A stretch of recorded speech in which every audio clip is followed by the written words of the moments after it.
Welcome to the Calm Analytics channel. I'm Boris Tizengauzen. It's October 5th today, and there are a lot of important news stories in this episode. A massive strike on Ukraine by the Russians, a new old target, and a new tactic. Putin is trying to scare Trump with a break in relations, but he's actually very nervous himself, and it's noticeable. Why doesn't Europe shoot down drones, even though it has the capability? And once again, Lukashenko has sent aerial targets over to his neighbors. And also about how the Russians are planning to systematically mess with NATO countries, even without drones. All this and more in today's episode. It'll be interesting, and if you're new to this channel, subscribe so you don't miss future episodes. If the US supplies Tomahawks to Ukraine, relations between Americans and Russia will be destroyed, Putin said. And if they don't supply them, then what will be destroyed again? Ukrainian homes, and Putin will continue to kill with impunity, which is exactly what he wants, to kill without consequences. Putin, who openly refused Trump's ceasefire proposal, didn't seem to care back then whether it would ruin relations between the US and Russia or not. Putin openly disregarded all of Donald Trump's ultimatums, even the demands for a temporary ceasefire. He didn't care whether it would ruin the relationship or not. However, the Tomahawks made Putin very uneasy, and it's clear why. The paper rat got really nervous. Just a few days earlier, he was saying that yes, Tomahawks are serious weapons, but Russian air defense systems would use them for practice and learn to shoot down these missiles. And now, just a few days later, the rhetoric is completely different. Relations will be immediately destroyed if they are delivered, and so on. By the way, he said the same thing about sanctions. At first he said, this is very good, sanctions only make Russia stronger and benefit it. So Donald Trump has a great move right now. It's long overdue to impose sanctions, and now you have an excellent reason. He can come out and say, even show a video where Putin says that sanctions make Russia stronger. He can come out and say, well, as a sign of as a gesture of good relations to make Russia stronger, I am imposing these wonderful, these best ever 500% tariffs against those who buy Russian oil. This is my contribution to the development of our personal relationship. I don't want them to fall apart. And at the same time, Donald Trump will be able to check whether Putin is lying or not. Hint, here, Putin is always lying. How can you tell if Putin is lying or not? If his mouth is open, that means he's lying. Well, while there are neither Tomahawks nor sanctions, Putin just keeps carrying out outright terrorism. Another massive strike on Ukraine today. They hit many cities. Zaporizhzhia was hit with KAB bombs and shaheds. Residential buildings were struck.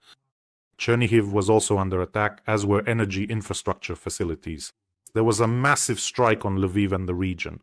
Literally everything was flying there, from shaheds to kinzals. At this point, it is known that 5 people have already died. My condolences to those who lost loved ones and to those who were injured as a result of this attack. I wish a speedy recovery. Russia launched more than 50 missiles and about 500 attack drones at Ukraine. In other words, the Russians are changing tactics. Now they pick a single city for the main strike. And they launch everything they can at it. They target the energy infrastructure, gas distribution, gas extraction, and railways. So, the logic of this terrorism is once again to try to cause a blackout in Ukraine. To try again.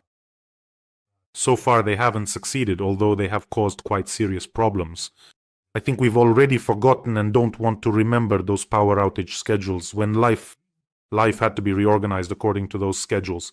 In addition, today in neighboring Poland, fighter jets were scrambled and ground defenses were put on high alert. There were strikes today on Sloviansk, Ivano-Frankivsk, Kharkiv, Sumy, and other Ukrainian cities, a massive attack overall. There's this thing, a visualization map, where you can see what was flying where, marked in different colors. The whole of Ukraine is literally covered in this web of trajectories. Well, due to the lack of success at the front and the failure of the summer-autumn offensive, in fact, you can't even really call it a failure, the front is just practically standing still. And because of this, Putin, although he probably had high hopes, he told Trump, just wait until I get going, you'll see I only need 50 days. But now 50, 60, even 70 days have passed. And Putin, with a kind of special fury, decided to try to take revenge on the Ukrainians. Let me remind you, he hasn't stopped trying to advance, especially in the Pokrovsk direction. Just yesterday, our defenders repelled 60 assault actions by the aggressor. This is only in the Pokrovsk direction. And of course, for Putin, the strikes on Russian oil refineries and the related problems in Russia have become a real red flag. Almost 40% of refining capacity has been shut down. Fuel shortages are already being felt in many regions of Russia.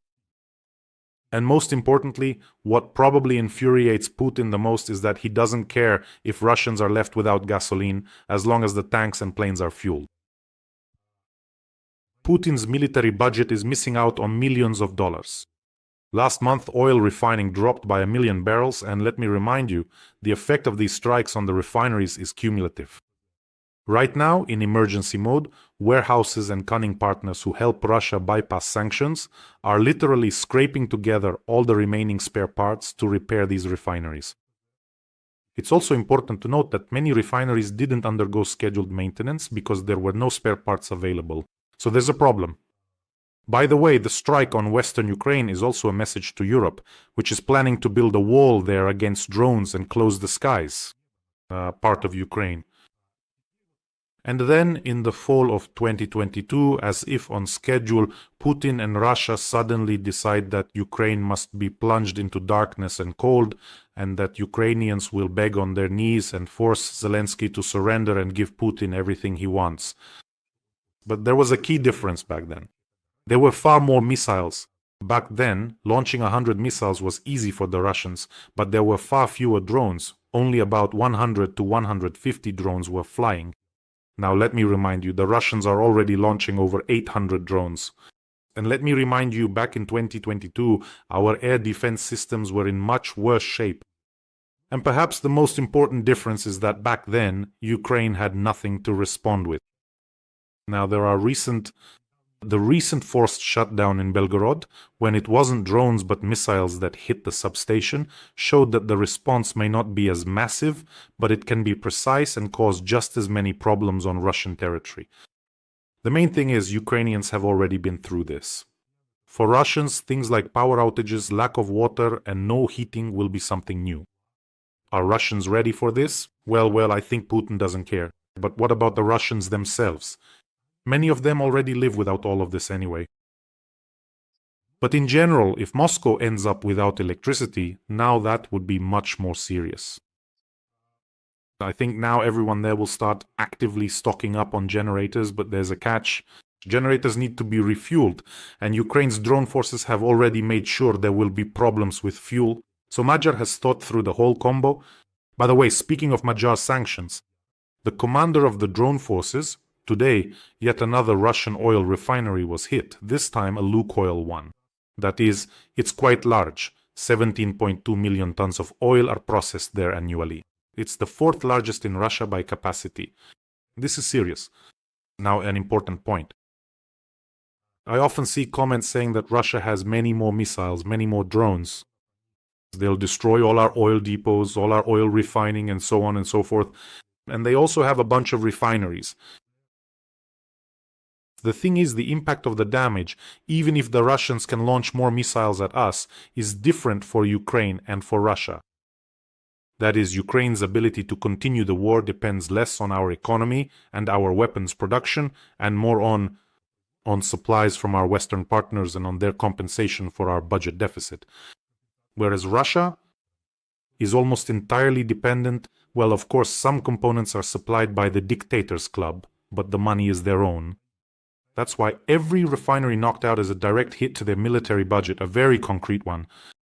And then they went even further. The oil is sent to China, and from there they buy gasoline. That's another blow. So the damage disproportionately affects the ability of both Russia and Ukraine to continue the war. Let me remind you, friends, we have an important fundraiser for the 101st Separate Brigade to acquire termite ground robotic systems. These are ground-based evacuation vehicles that allow these drones, to drive up, pick up a wounded soldier, and transport him to a safe place where medics can continue to save his life. That's precisely why these advanced drones are incredibly important and play a crucial role in our operations. This is a direct and tangible investment, right here, a direct and significant investment in actively saving precious lives. We are soldiers of the 101st Security Brigade.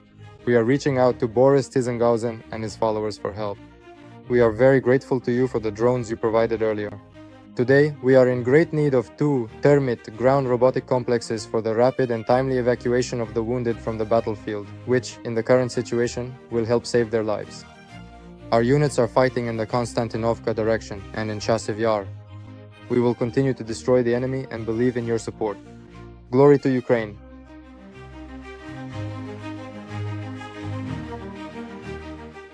And as always, I pass on your support to them. If all the anger and hatred toward these ghouls who are bombarding Ukraine with rockets and drones were converted into support for our warriors, believe me, there would be no place left for these ghouls on Ukrainian soil. By the way, if you're not watching on my channel, the QR code also leads to the fundraiser. What Putin is doing in Ukraine fits absolutely clearly under the definition of terrorism. It's textbook, really. The systematic use of violence to achieve political goals by intimidating the population and influencing government decision-making. That's exactly what he wants when he strikes energy infrastructure. So, energy infrastructure, if he wants to leave, for example, Lviv and the Lviv region without heat and electricity, how do you think that's supposed to affect the front? Ukrainians are simply supposed to suffer. And so Putin is a confirmed terrorist. And today I read that the Russian Federation is a terrorist state. I believe that because even though it hasn't been officially recognized as such yet, which is strange, it really is one. Today I read some wonderful news. A Russian who, since 2017, has headed the UN Office of Counter-Terrorism and was a deputy to UN Secretary General Guterres, is retiring. Oh, it turns out that since 2017, the head of the Office of Counter-Terrorism was a representative from Russia. But that's not all. He left, and do you know who was appointed in his place? It's also a representative from Russia by the name of Zuev. In other words, they made him the acting head of the Office of Counter-Terrorism. Grab Guterres by the scruff of the neck. Whenever I see him flying to Kazan while the war is going on, the United Nations, why were you even created in the first place? Guterres read up on why the United Nations was established. And yet he flies to see Putin in Kazan, munches on some sweets at the airport, smiling sweetly. Then he goes with Putin, shakes his hand, even bowing to him. So yeah, there are plenty of people like that there, you know. The Organization of Concerned Nations has outlived its usefulness. And now look at this interesting story. A new tactic from the Russians together with the Belarusians. We've already experienced this tactic ourselves in Ukraine. Now they're going to try it out on you, our European friends. Balloons stopped the operation of Vilnius airport for 13 hours. It is not specified who launched the balloons or for what purpose, but at the moment operations have resumed. 13 such objects were headed toward the airport, and in total 25 balloons launched from Belarusian territory violated Lithuanian airspace. As I understand it, that nasally tuber Lukashenko continues his vile, destructive game. Let me just remind you that some of the drones that flew into Poland also came from Belarusian territory. Moreover, not only did they come from there, but I'm sure they were also launched from there. And they didn't find any extra fuel tanks, at least there's no such information available. So that means they flew directly and neatly from Belarusian territory. And let me also remind you that it's from Belarusian territory that migrants are harassing the Polish border. So these balloons, by the way, Kim Jong-un also likes to launch balloons filled with garbage and excrement towards South Korea, some kind of... It's a little dictator's trick, but Lukashenko's balloons are special. We've seen them here in Ukraine. But what are they even for? What can a balloon actually do? It's a new tactic, a very cheap way to simulate an aerial target. So you take a balloon, not a very big one, maybe a meter or a meter and a half in diameter, not a real hot air balloon with a basket, and you attach a small metal device to it called a corner reflector. It's basically a fascinating thing. a kind of intricate tetrahedron made of several plates assembled precisely like this, with many little cones, and it's securely tied to the very bottom of the large balloon. So because of its design, that's why it's called a corner or corner reflector. The signal that hits it, thanks to this unique construction, gets reflected straight back. So it reflects the signal back in the opposite direction. In general, Poland was barely closing the border, and this thing creates the appearance of an aerial target, naturally overloading the air defense system. The air defense tracks it, but they don't know what it is, why it's reflecting like that, and it's also unclear how big it is because of the kind of signal it gives off. That's why, since Poland was barely closing the border with Belarus, as they say, it needs to be extended. So Lukashenko, he flew to see Putin and came back with some new mischief. Now we're going to start launching balloons. Listen, is anyone ever going to rein in this agro-Führer who gets high on starch in his palace and then comes up with these kinds of mischief? Can anyone actually put a stop to him? I mean, really, the Poles closed the border. Everything was just fine. Everyone suddenly became all nice and well-behaved. By the way, friends, don't forget to subscribe to this channel. It helps promote the channel and the truth from Ukraine. Meanwhile, in Europe, they've run into difficulties when it comes to shooting down drones. The situation there turned out to be quite comical. In many European countries, they suddenly realized that legally, they can't actually shoot down drones at all. Take Germany as an example. As in many democratic countries, there is a strict constitutional legal system that doesn't allow the use of armed forces on its own territory. This is so that, in case a dictator suddenly gets some crazy idea, or someone who's a Democrat wakes up as a dictator with an army, suppresses the people, and off they go. So, no, in democratic countries, you can't use the army domestically. It's considered that the police are responsible for internal security, while the army is responsible for external defense. So, it also turned out that in Germany, as such, there aren't their own air defense forces as a separate branch of the military. Merkel, thank you very much. They do exist, they're integrated into the overall NATO air defense system, but you wouldn't be patriots shooting down drones, would you? And in Germany, they suddenly realized that, well, the army can't shoot down drones inside the country. So who can then? We won't be patriots either, and as in NATO, I guess all this needs to be coordinated within the whole alliance. Is it allowed to shoot them down or not? Germany decided to take a different approach. The Minister of Internal Affairs suggested training the police to shoot down drones. So we assigned the police to shoot them down. Let the police handle it. But there's a little nuance there too. There is the federal police and there is the local police. The federal police are at airports and train stations, and the local police are in cities, villages, and so on. But if a drone is flying not directly over the airport but around it, who shoots it down? Or if it's flying back and forth, who is going to shoot it down? You see, so they ran into this issue, not just here, but in Denmark as well, that by law, they can't shoot them down. How is it that in the 4th year of the war, seeing drones flying into Ukraine every day, you didn't think they might come to you too? Well, explain that to me. And how did you come up with the idea that you need to scramble fighter jets and shoot down these gerunds with missiles costing several million? No one drew any conclusions? So everyone was seriously sitting there thinking, well, it won't affect us.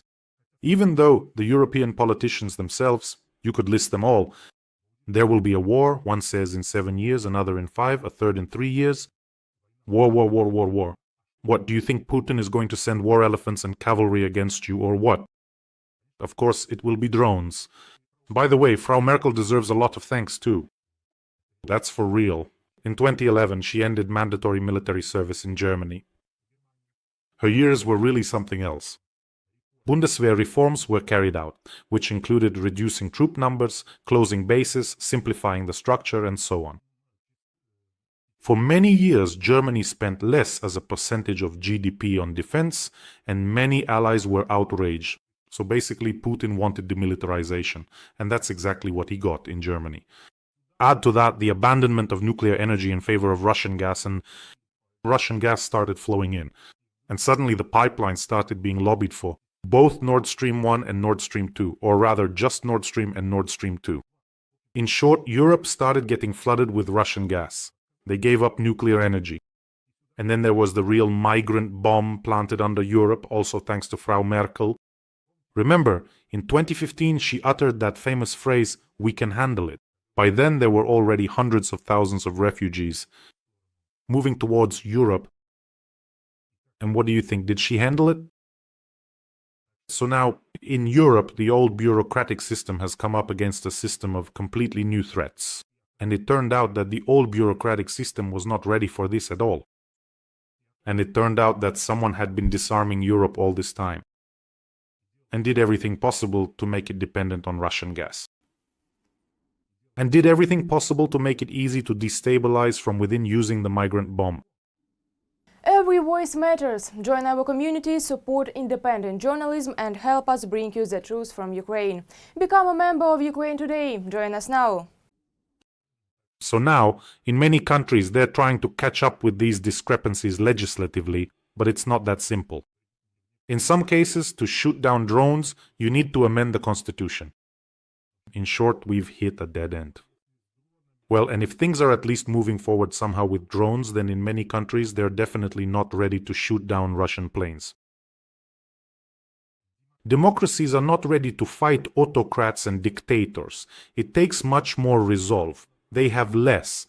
If tomorrow Putin decides to attack one of the Baltic countries, for example, a NATO member, he will simply give the order. That's the difference between a dictatorship, autocracy, and democracy. Putin gives the order, his troops cross the border and go in. He won't even leave his bunker. He'll just say he came up with some new special military operation to save Russian speakers, and off they go. There won't be any rallies, no voting. The Duma will just nod in agreement unanimously, and that's it.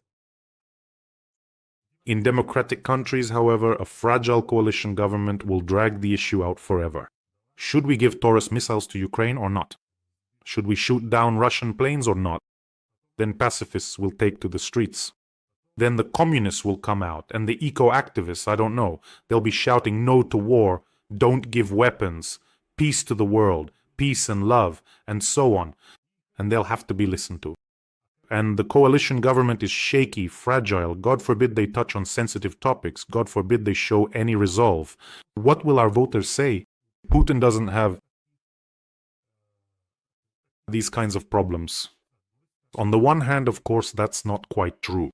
These are not equal situations. On the other hand, if we transfer Putin's style of governance to Europe, there would be a dictatorship there too. That's why democracy must be decisive. I've said it 100 times. Good should come with fists and preferably with brass knuckles on both hands. By the way, I saw today that the German police have deployed a laser system to protect Munich airport. It will be interesting to see the results. I mean, first of all, with a laser, you can measure distance and you can shoot things down. So I'm curious to see how it will actually work. At the very least, even for the citizens themselves, just seeing some device standing there that is theoretically capable of shooting something down already makes things feel a bit safer. When they come out, they say, oh, we didn't know about this somehow. It's the 4th year of the war, drones are flying, and we still can't even shoot them down. How is that even possible? By the way, friends, today is Teachers' Day. I want to congratulate everyone involved in this wonderful and challenging profession. I'm telling you, I don't know, I couldn't handle 1 billion screaming kids. They're always running around. You need to have some kind of... Those are the people who really need to keep calm and analyze things with nerves of steel. I have no idea how to manage that crowd of kids. But congratulations to you all, and I sincerely remember my own teachers. They were all different. The era is gone when there were shop teachers who could throw a wooden mallet across the room.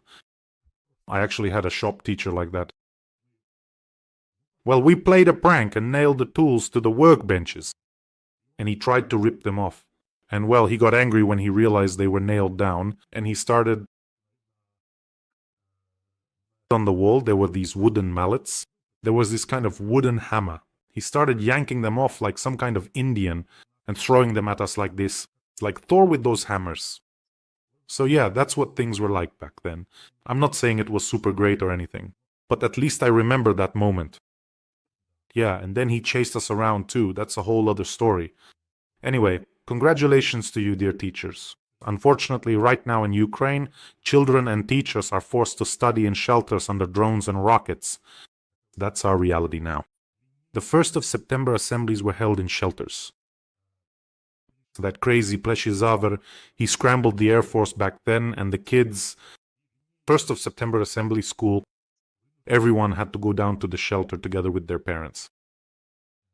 I was deeply struck by the footage, I remember it well, when children danced their graduation waltz against the backdrop of a completely destroyed school in Kharkiv. And a girl in a beautiful graduation dress is talking, with nothing but ruins and charred walls behind her. And she says, here we had our cafeteria, and here were our classrooms. And the graduates' sashes. Thank you for surviving, for the graduates' sashes in Ukraine. Or rather, thank you for simply being alive. That's the reality. And the world can stop this. It just takes prescribing a musical moose to a certain paper rat who is herself very afraid of this world. Come on, world, show a little determination. Believe me, down there in the bunker, the mood there is already suitcase ready in every sense of the word. Congratulations to both the teachers and those who work with children outside of the classroom. Take care of yourselves. And you, friends, take care of yourselves, take care of your loved ones, and subscribe to the channel. And let's help our warriors from the 101st Brigade. This is important. Right now, together, we are a great force and we can help them. Wishing us all a peaceful day, and glory to Ukraine.